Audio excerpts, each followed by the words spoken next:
مكان. في قديم الزمان نبي اسمه يونان، وكان يونان إنسان طيب وبيحب ربنا وبيسمع كلامه. في يوم من الأيام ربنا قال ليونان: يا يونان، روح إلى مدينة نينوى وقول للناس هناك إنهم لازم يتوبوا عن الشر اللي بيعملوه، علشان أنا مش مبسوط من تصرفاتهم.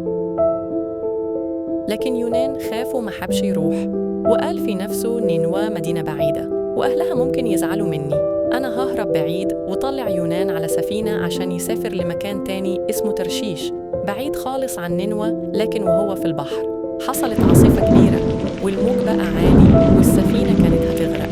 البحارة خافوا جدا وكل واحد بدأ يدعي. يونان كان نايم، فصحوه وقالوا له: اصحى، ادعي لإلهك يساعدنا. بعد شوية عرفوا إن السبب في العاصفة هو إن يونان هرب من أمر ربنا، فسألوه: نعمل إيه علشان البحر يهدى؟ قال لهم يونان: ارموني في البحر وهتهدى العاصفة. البحارة ما حبوش يرموه في الأول، لكن لما العاصفة زادت اضطروا يرموا يونان في البحر. وفعلا أول ما وقع في البحر الريح هديت والموج وقف. لكن ربنا ما سابش يونان، بل أرسل حوت كبير بلعه، وقعد يونان 3 أيام و3 ليالي في بطن الحوت. وهناك صلى وقال: يا رب سامحني، أنا آسف إني ما سمعتش كلامك.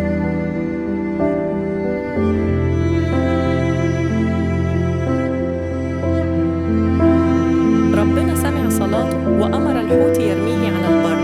بعد كده ربنا كلمه تاني وقال له: يا يونان، روح لنينوى وقول لهم يرجعوا عن الشر.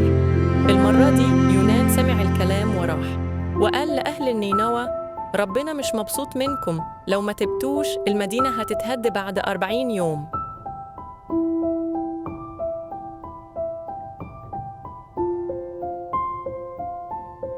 أهل نينوى خافوا وقرروا يتوبوا.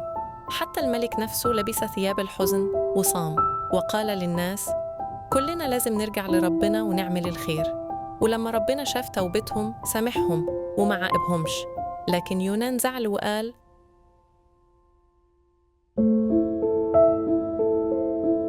كنت عارف إنك طيب وهتسامحهم. فربنا علمه درس حلو، خلى يونان يقعد تحت شجرة ظلها جميل. وبعدين نشفت الشجرة وزعل يونان، فقال له ربنا: زعلت على شجرة، مش من حقي أزعل على ناس كتير في نينوى؟ أنا بحبهم وعايزهم يعيشوا كويس. وهنا فهم يونان إن رحمة ربنا كبيرة جدا، وإن ربنا دايماً بيفرح بتوبة الناس.